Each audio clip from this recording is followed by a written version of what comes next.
Can one wrong decision cost you millions of dollars? Welcome to Decisions That Count. This is the podcast where we dissect the science of decision fatigue and equip you to make the best choices and understand its effects. Join us as we explore how cognitive overload impacts critical decisions, from the trading floor to everyday life. Today, we're venturing into the high-stakes arena of global finance to uncover how some of the top players in the world maintain clarity even when the financial consequences are immense. By the end of this episode, you'll get a grasp of some of the strategies for navigating decision fatigue in the face of that extreme pressure. Insights you can apply to other high-stakes decisions in your life. Today, we have the privilege of speaking with someone who understands and operates where the stakes couldn't be higher. He's the incisive voice behind Fidenza Macro newsletter, who's followed by thousands of people and some of the top people in the market. He's a veteran of high-pressure trading desk at institutions like Credit Suisse and the Royal Bank of Scotland. Now he's done what I think a lot of traders probably dream of, is he directs his own investments through his family office across the global markets. So please welcome the exceptionally exciteful Geo Chen. Hi, how's it going? Great to have you here, Geo. Really excited to dive into things. Yeah, thanks for coming on. Thanks for talking to us. I think first of all, I'd love to get into understanding decision fatigue in trading. So can you maybe paint a picture to our listeners about the sheer volume of decisions that you're having to make on a daily basis? Yeah, it's a lot because, I cover dozens and dozens of markets, and every day these markets are moving back and forth. Events are coming out, and every time the market moves in somewhere, I have to make a decision on whether I want to do something or not. Most of the time is to just do nothing. That is my default. But that in itself is a decision, and I have open positions, which I need to monitor, make risk management decisions on whether to open a new position, close existing positions. So even though I might only make, on average, one or two trades a day, there are dozens and dozens of decisions that I need to make just to maintain optimal performance or to reach the optimal outcome. We have so much to talk about. I think traders are going to be like the perfect clinical group to look at for decision fatigue, because you hit a bunch of keywords there, like your default decision, which hopefully we'll get to, as we go through this podcast. Maybe just to layer one thing on top of that too. So you do global markets though. So you're making decisions through the day, but then you're also tracking like the US market from Asia and stuff like that. So like your hours of work, is it dawn till dusk? Just so we can understand that a bit more. Yeah, I'm basically on from when I wake up to when I go to sleep. So I don't have set hours where I'm in front of a computer and trading and doing stuff. So I'm just, looking at the markets, and if something happens, if something comes out during the day, then, I look at it, make a decision, and kind of, try to move on from it. So, I tried to make things easier for me by not having, to make too many decisions, or try to minimize the amount of decisions I make by having a few like automatic rules, for example, in trading that are not like, algorithmic rules automatically executed by a computer, but just, certain algorithms I have in the back of my head that can help me make a decision based on whatever the market's doing. And, like an example of that would be a stop loss order.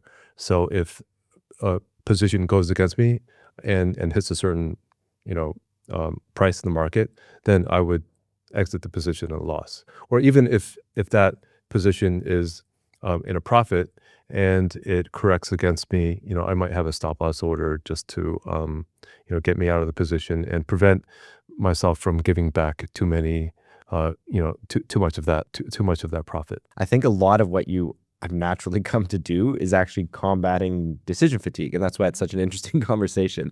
So decision fatigue, as we've spoken about a lot on this podcast, is when the quality of our decisions begins to decline. This happens over long sessions of decision making or in periods of stress, right, or anxiety or things like that. It can happen much, much quicker. So we start to think of decisions, quality decisions, actually as a finite resource.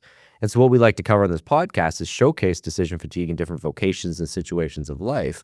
But then we also talk about some strategies to mitigate things. Like Michelle, maybe can give a quick insight into like your decision list as an example. Rather than having a to-do list, I've now started to think about my decision list. So looking at what my day looks like and making sure that I'm making my most important decisions in the morning, and then maybe kind of the less important decisions as the day goes on, knowing that I'm going to have the most clarity and most confidence, I suppose, in my decisions in the morning. And one thing, or there's two real consequences, I should say, about decision fatigue. So one is decision avoidance. So you just kind of stop making decisions entirely.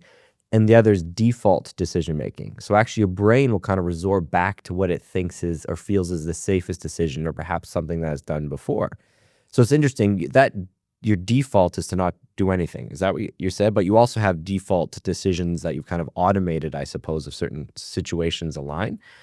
Is that strategy that you've developed, do you think it's so it leaves the capacity for more decisions in other facets of trading? Or like, why did you develop those kind of default pathways in trading? Yeah. So with regard to like the stop losses, that's like a decision made in advance to act when something happens in the future.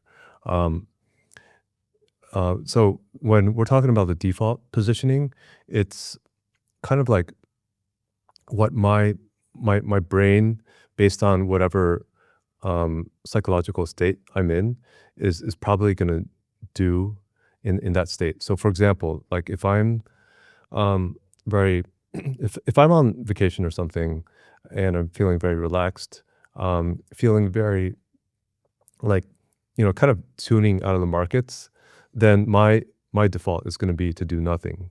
And that could potentially cost me by missing an opportunity in the market.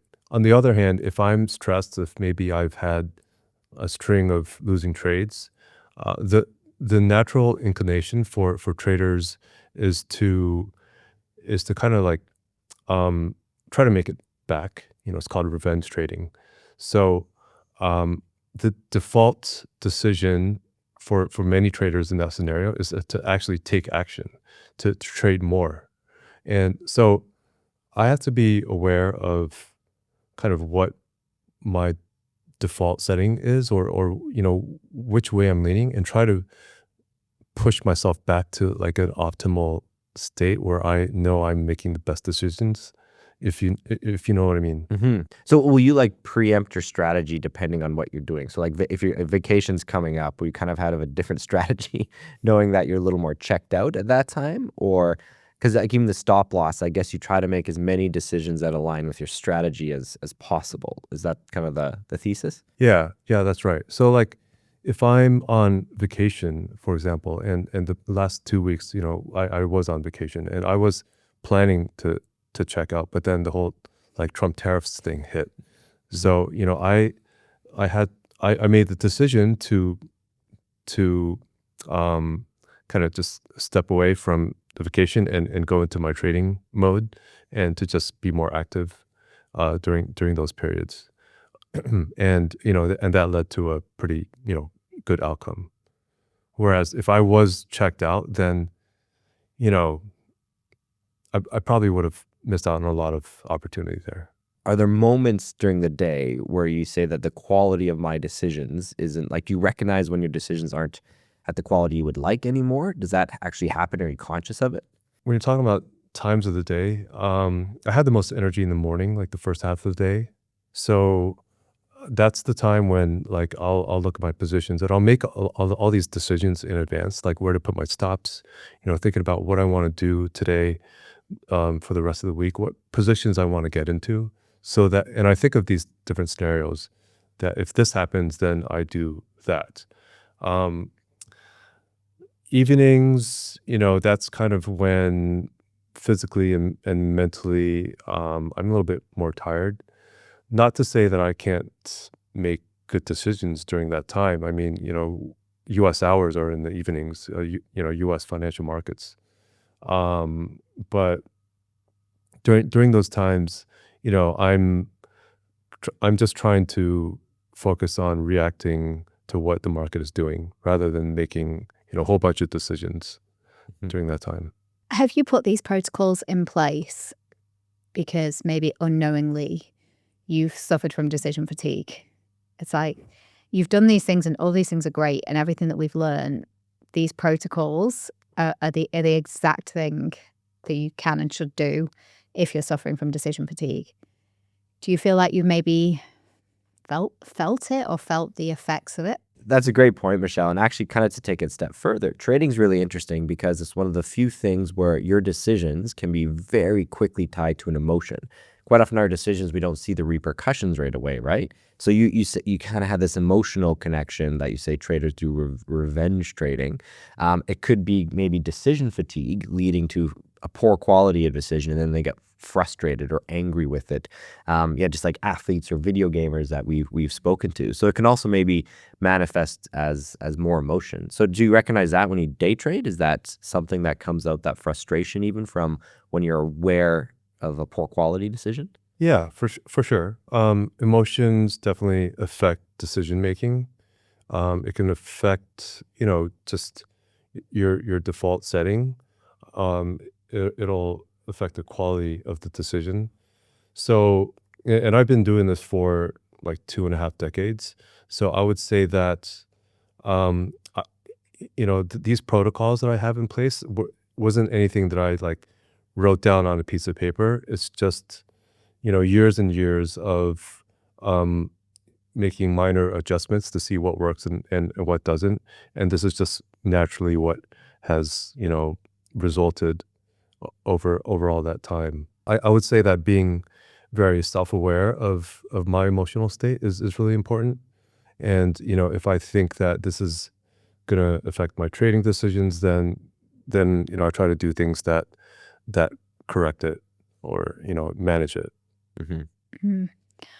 What could decision fatigue look like in your profession? Is it errors, huge losses? What does it look like?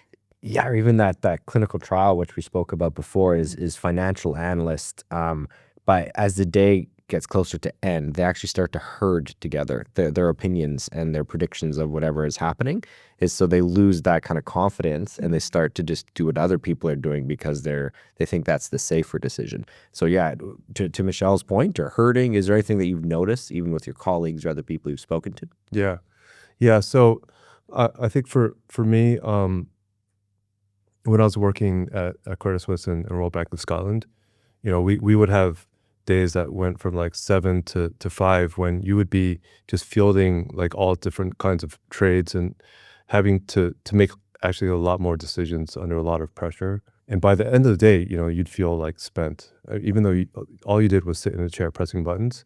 But like I would feel exhausted on some days. Decision fatigue for traders can often result in lost capital because it often results in forgetting about positions and managing them. So maybe like forgetting to put a stop loss or forgetting you even had a position, forgetting that an event is about to happen that could affect your position, create gap risk, all kinds of stuff. So it results in not being on top of the stuff that you're supposed to be on top of, basically. And the pressures for when you did it with like the banks to now, because it seems like now everything is happening faster than ever before. And I know policy and politics has always affected the markets, but like it seems like over the past month it's happening more dramatically and severely than before. So compared to like your previous career, are the demands that are put on traders, or even if it's yourself who's managing, your own family office capital, is it more than before? Or like, because AI and things like that are supposed to help, what do you think the decision demand on traders is now? I think the decision demand for traders who are working on, let's say, like a bank flow desk or at hedge fund is really high, just because of the, especially right now in Trump's administration, when the volatility is very high, the amount of uncertainty is very high. Now for me, because I manage my own capital, I have the luxury of deciding how much I want to take on, how much, decision load I want to take on it on most days or most weeks. So for example, like I used to trade much more short term. Like my the duration of my trades used to be like 1 to 3 days when I was working in banking, and now I prefer to hold trades for weeks to multiple weeks, maybe over a month, so that I'm not constantly like having to look at look out for every single wiggle in the market. Um, so for me, it's a matter of being able to manage that load and make sure I don't take on, too much and have to be like inundated with incoming noise and price action and having to like, decide on what to do or what not to do on every single piece of noise. What I want to know is, can you beat decision fatigue when the stakes are so high, when there's so much pressure by either with the stress or with the emotion that can come with it, especially kind of maybe when running a family office? Can you beat it? You've spoken about some of the default I'm going to call them protocols, because I think that's what you've created unknowingly. I think it's these protocols that make sure that in those high pressure moments, you know what to do and you've already made a pre-decision with a clear head. But are there any other ways that we can beat the decision fatigue? Ways to beat decision fatigue. So I would say that because I work for myself, I have the luxury of kind of managing my schedule, and therefore I try not to schedule too much stuff during my day. Like I try not to schedule more than 2 meetings a day, and that way I have a lot of time in between to just think. And a lot of times, an idea might pop up, like I should put this trade on later or in this scenario, right? So I'm making a pre-decision right there. I'm making a lot of pre-decisions that, may or may not materialize into a trade. But that's what happens during these spaces of time when I'm just not really doing much. I'm just thinking, or I might be reading or listening to podcasts about the market or geopolitics, and these ideas come to my head. And also it gives me the emotional space so that I'm not feeling overwhelmed. I'm not feeling under pressure, so that the weight of my decisions isn't just like, crushing. Again, you're a great, I think, case study for you, Geo, because that headspace you're creating for yourself. So the numbers we like to always talk about is, decades ago, your average person was making hundreds of decisions a day. Now your average person is making something like 35,000 decisions a day. So we've become overwhelmed with decisions. So actually what you said, though, is actually giving yourself some space where you're not making decisions, right? And you're kind of prepping for the major decisions you'll be doing later in the day or planning ahead. The important thing is that you're not, taking a break on social media and flipping and making decisions on, what to watch on TikTok. It sounds like that headspace is actually part of your strategy, where you're saving the quality of your decisions and you're not doing things that would potentially overwhelm them. Yeah, exactly. And it's kind of against the grain of like doing nothing. Well, actually doing nothing is probably the best thing you could do. Sometimes in the podcast before, we've talked about a clinical trial done in the UK with loan application officers. And actually they suffer from decision fatigue quite quickly. And even later in the morning, they start to show that their default decision is rejecting loans when they should have accepted them. And so measurements of performance may be, well, how many loan applications are you doing, rather than the quality of the decisions of the loan people who are doing it, the loan officers. And so as a manager, the best thing you can maybe do for your employees is giving them headspace, so they're not making decisions after decisions after decisions. So it sounds like kind of your strategy even there, that headspace of doing nothing is actually very conducive to maintaining the quality of your decisions. Like I read a book and I can't remember what book it came from, and I'll try and remember and put it in the show notes. But they were saying that, if you want to kind of ideate, you can sit down and you can work through questions on paper, pen to paper.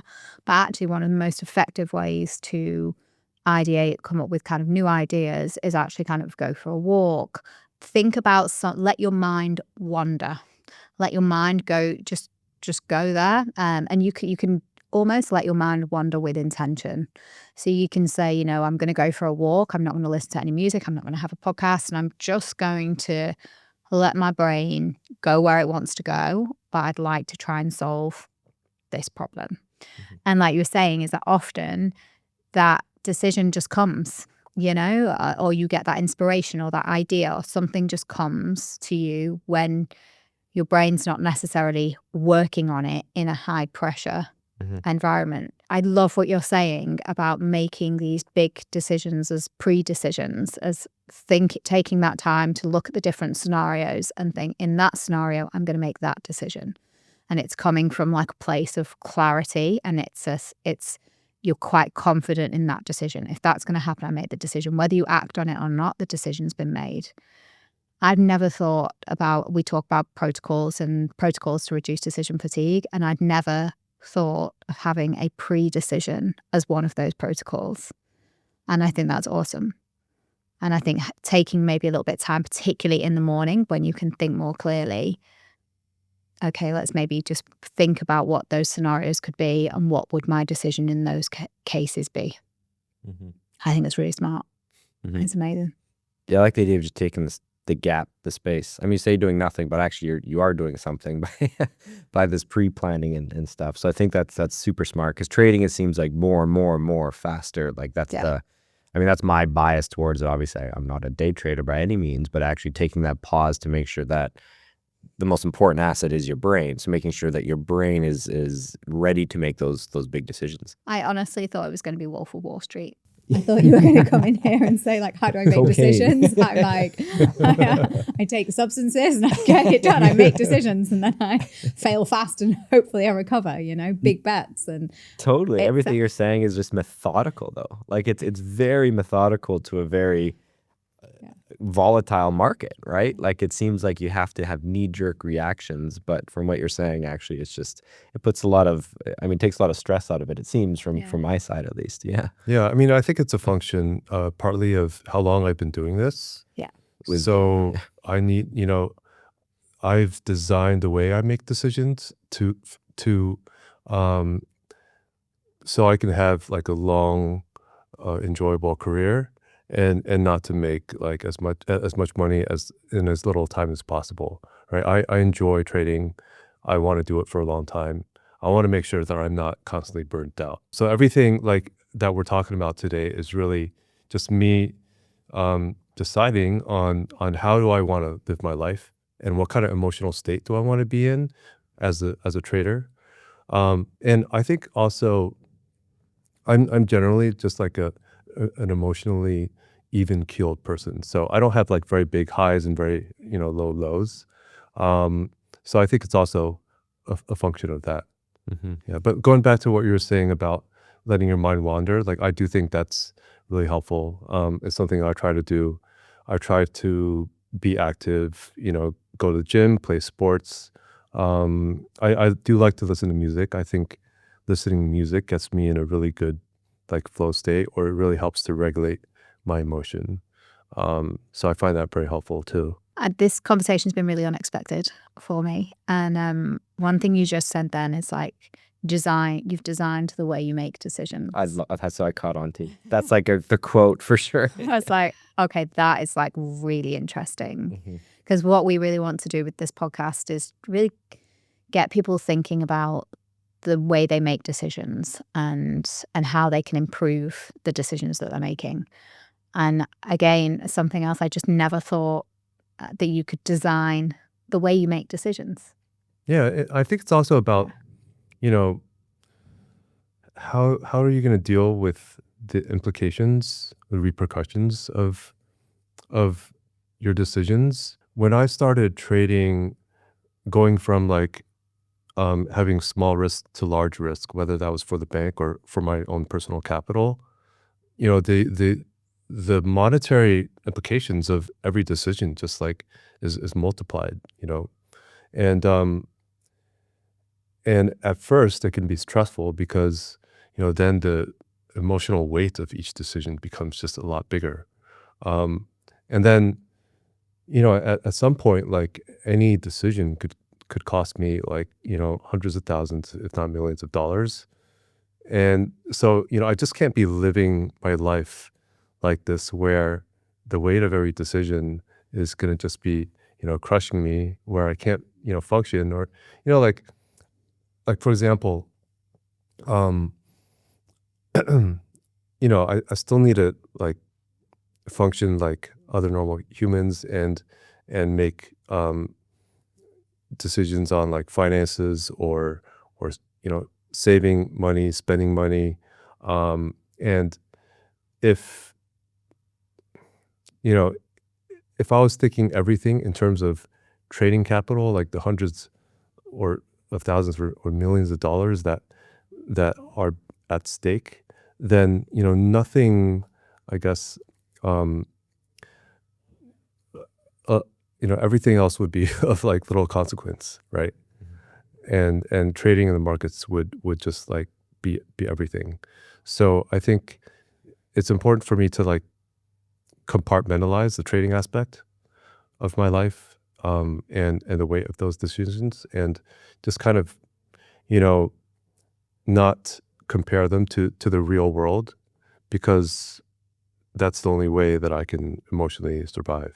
So like you can't think of a lost trade of tens of thousands of dollars as being like, oh, no family vacation this year. I guess sort of like just Yeah, trying to disassociate that. yeah, It's interesting because one thing that like top tier athletes and even professionals are doing more and more of these days is mindfulness practices, and not mindfulness in the sense of spirituality, which certainly can go that way, but mindfulness in the sense of like neurological performance. Because one of the thoughts is that mindfulness can help to build resilience to things like decision fatigue by practicing disassociation from emotions. So being able to see an emotion or emotional reaction that may happen to you, angry, sad, happy, whatever it may be, frustrated, but then still being able to make a rational response, right? So recognizing them, but knowing that they're temporary, but then still being as logical as you can in your decision process. So that compartmentalization from your side is I guess what I'm hearing, but you also do it from a money as work and then money as personal life as well, to really separate the two. Mhm. Yeah. Super interesting. I don't know if I could do that. That must have taken a lot of mental resilience to build up those kind of walls, I suppose. For me, I know I can never be a trader because my risk tolerance would be so low. I'd be so scared of every trade, right? So that's fascinating for me. I'm so used to making a million decisions every day. I do what feels like a million decisions every day, from work to personal goals to decisions about the kids. And we talked on another episode. I make 95% of the decisions for our household. And it's a lot. Like I feel like even my husband said to me this last week while we were away. He was like, "You just can't switch off. Like always have to be doing something or thinking about something or making decisions on something." And it's more. And these things still need to do. I think more when you're talking, the more I'm thinking is, do all of the decisions that I'm making need to be made? Do I need to be making as many decisions as I am? Yeah, that's a good question. Mhm. Probably not, right? I think that's the case for all of us. Yeah, and the more podcasts we do, I think it's like society always pushes for more, right? Like we can do more in our life, or like to get healthier, to do better at work is always adding things, right? It's do this new whatever it is, it's just adding more and more. Whereas I think the realization that probably both of us are coming to is like less is probably the answer, right? Like you're finding headspace, the time just to think, to let your mind wander. But so much of what you read and listen to is just adding more to your life, which Yeah. is it's a busy life for all of us, right? Yeah. Yeah. I do have one question around how can we avoid decision paralysis? So if you're in that kind of high stakes, if you haven't made your pre-decisions and you're in something that's quite a high stakes situation, how do you avoid that decision paralysis? Good question. I think the outcome of most cases of decision paralysis, which happens all the time, you don't know what to do. You can't really, you don't have a clear view. The outcome is usually just like not doing anything. So zero action. Don't open a position. Now, in many professions, like, the bank loan officer, emergency responder, medical responder, doing nothing could potentially be a very fatal decision or bad decision. But in trading, it's actually typically, a perfectly fine decision to make. So at least I have that to fall back on. If I don't do anything, then maybe I miss an opportunity, but that's fine because opportunities come all the time. And I actually like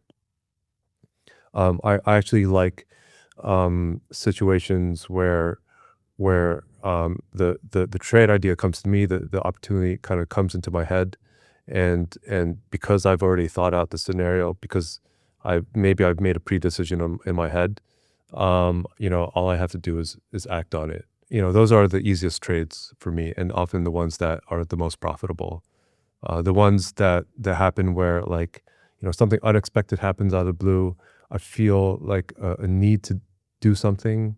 And then if I end up doing something, trading, then a lot of times it's not the best outcome. So, Gio, we've covered some of the psychological strategies that you have, which are really fascinating. I think it's, definitely surprised both of us with how methodical it is.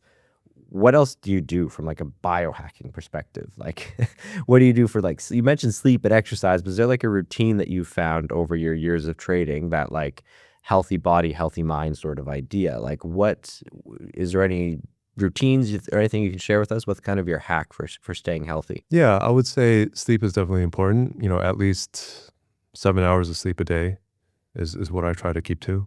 Yeah. Being active, so going to the gym, playing sports 2 or 3 times a week at least. Eating well, I would say, reducing the amount of sugar intake. Too much sugar, I feel, can affect your mind. You get the sugar high and then kind of sugar low, and that makes you sluggish, and it also affects how much energy you have in your mind to make decisions. So less sugar, a little bit of caffeine, but not too much. Like 1 coffee in the morning, 1 coffee in the afternoon. And I try not to have any more than that.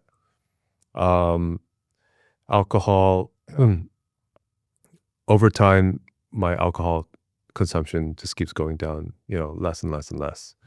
And,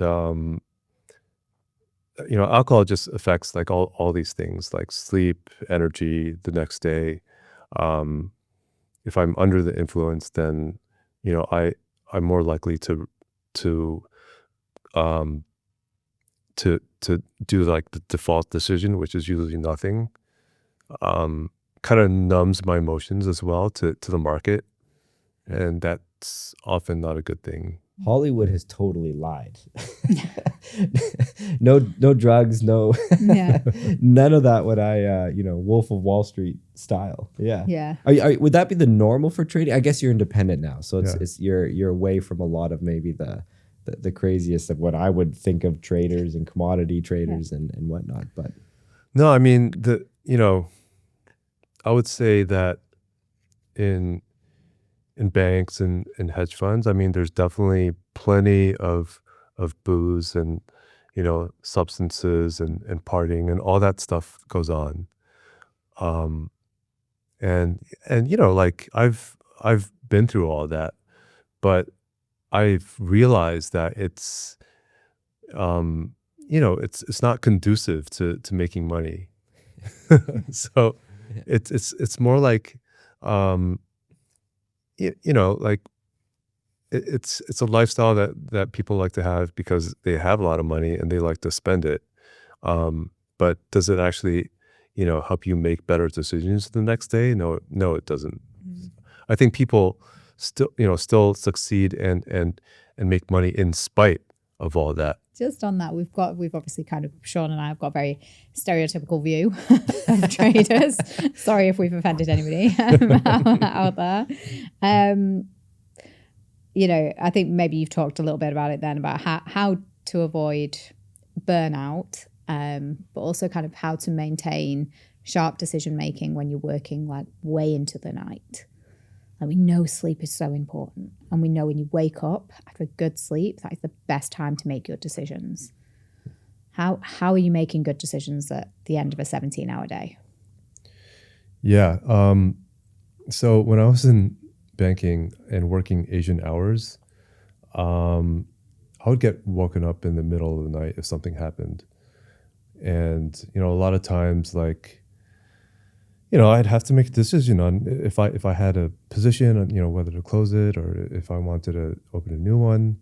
I wouldn't say those decisions were the best. So I also had to work these like shifts on Monday morning, like get into work at 2 a.m. and work until noon, because the FX market would open at 2 a.m. on Monday morning, and we'd have to be in there, watching customer orders and, be there in case a customer wanted to do something. So, so that was tough. And, on weekdays, we usually had to be in at 6 a.m. So sleep was generally not great during those days. And I think it was just, counterproductive to making money as well. So now I really try to avoid looking at my phone and looking at the market in the middle of the night. Like, I don't want to have any trade on that requires me to do that. Like, for example, stop losses, sometimes I do, put them into the brokerage system so that they automatically execute in the middle of the night without me having to wake up. And, whatever happens. Like, I just kind of, let the markets or fate decide. So it's a kind of an act of letting go. I mean, you just can't be awake 24/7. You can't be there to see every single headline or economic number. I like my sleep, basically, and I've kind of evolved my trading style so that I can have enough sleep. Mm. Honestly, like even you just saying, it's the act of letting go, and you just gotta let the fates decide. Just by you saying those two things again was just not what I was gonna expect to come out from the conversation today. I really was thinking that there might be some kind of hacks in how to make the greatest number of quality decisions in the most stressful environment ever. But it's almost like you've removed yourself from the most stressful environment and you're giving yourself the time and the space to make really quality decisions. Yeah, I mean, I would say that I'm fortunate in the sense that I get to determine like how I manage my time and my strategy, what markets I want to be involved in. Whereas the vast majority of traders who work at hedge funds or banks, they have a mandate of certain products that they need to trade. They need, sometimes at banks, they need to respond to customer requests. They need to execute for customers. At hedge funds, they, depending on where you are in the hierarchy, but you may answer to like a senior portfolio manager, or you might be an execution trader who works for a portfolio manager. So you're basically at that person's beck and call. So you don't have the luxury of, managing your own time and how you want to spend your time. But also like the risk parameters that traders have at these institutions are very tight, which means that they need to manage the risk very tightly, and that results in a trading style that is a lot more short term, where they are just constantly in and out of the market because they can't hold longer term trades that may see like that are less insulated by noise. They're more susceptible to noise. So for them, I would say it's harder to just tune everything out, to just let it go. One question for you, Geo. So when we started going into decision fatigue, I actually noticed in my own life that I was spending my most important decisions on things that necessarily weren't the most important to me. So I actually started thinking about purpose and priority. You're a dad as well. So kind of the question to you is, in all these decisions with trading, and I know family values is very important to you, how do you think, or how do you balance trading life with being a dad, or those decisions that you're making? Yeah, it's a good question. It's something that's like evolved over time, so that like it's and it's evolved by kind of swinging in different ways, and of course making mistakes. Um, and I would say that what's important is to try to set aside a certain time of the day, when your kids are at home, when you're with your kids, that like, so when I don't have to make so many decisions about the market. So I'm looking at the market, I'm less or not at all. I'm not like looking at my phone. I'm not checking the emails. I'm just trying to be present with my kids. And I found that that's probably the number one, um, you know, thing, a difference maker when it comes to being a parent. Sure, it's harder to practice, but once you can step away from it, Mm-hmm. Yeah. yeah. It comes back again. It's not adding more. It's less, actually. It's just being with your kids and taking everything else away. Yeah. Yeah. Mm-hmm. I just got one final question for you, and you can answer this in relation to your job or your personal life. What's the bravest decision you've ever had to make? The bravest decision. Wow. Okay. I would say deciding I wanted to marry my wife. Yeah. Yeah. Why was I that like brave? That was that not a no-brainer? Because that's one decision that really stays with you. And I mean, it's like, it's one of the few decisions that you really should not make a mistake on in your life. Um, and and yes, it was a no-brainer, looking back, but at the time I was, like moving from New York to Singapore. We weren't engaged yet, and and I was at a crossroads in my career, um, and there was just a lot of uncertainty. Mm. So I could have kind of gone on this path and left her and New York behind, and or I could have, but I ended up like taking her with me and along for the ride, and that was the best decision that I made. Mm-hmm. So um, it was, yeah. Yeah. I love I like it. so cute. I think there was a quote, and I don't know, my Instagram feed is full of these like fuzzy quotes. My husband's is full of like rude memes, whereas like my Instagram feed is like all emotional quotes. And there was this one that is just like, it's not just choosing or deciding on that person. It's choosing them every single day afterwards. Choosing to like stay with them and making that decision every day to stick with it on good days and bad days. You're not just making that decision once. You're going to make it every day for the rest of your lives together, Mm-hmm. which I think's nice as well. Mm-hmm. I feel like it's more than love. It's I'm choosing to do this, to do life with you, and I'm choosing that every day. Geo, man, thank you so much. I'm honestly, like, this episode, like I said, it's just not what I was expecting, and in the best possible way.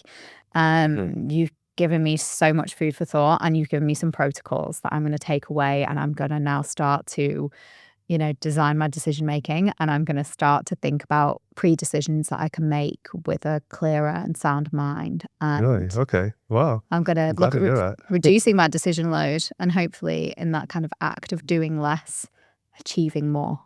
Yeah. I mean, you've interviewed a few traders, right, on this podcast?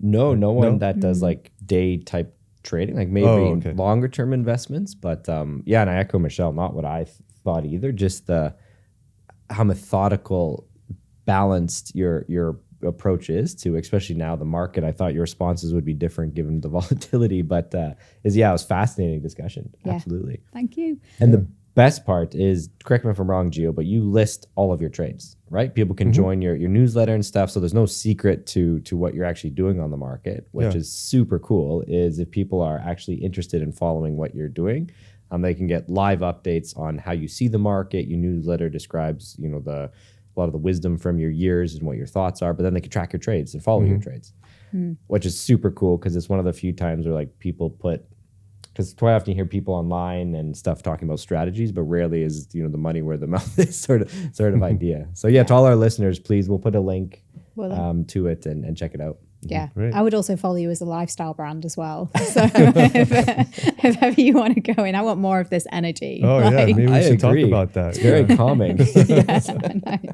Yeah. It's the complete opposite of the high energy. Let's go. Yeah. I want more of this. You in should have my gone life. into politics. How much different would the world be if we had this stability? Yeah. Awesome. Thanks, Geo, and thank you everybody for still listening. And like I said, we'll link to everything for Geo below. And make every decision count. Thank you. Bye.